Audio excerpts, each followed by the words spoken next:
هذه عملية شعبية العزيز ما يقوم بها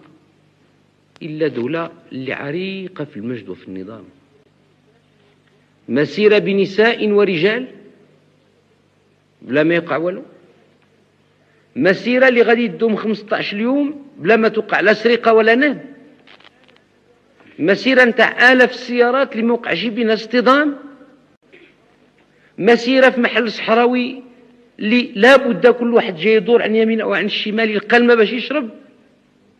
مسيرة اللي مضمون في حسابها حتى الوقيد وحتى الشمع، مسيرة اللي مضمون في حسابها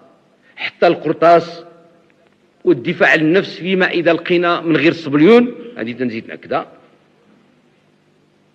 إلا لقينا من غير الصبليون راه المغرب ما بقى شي تعترف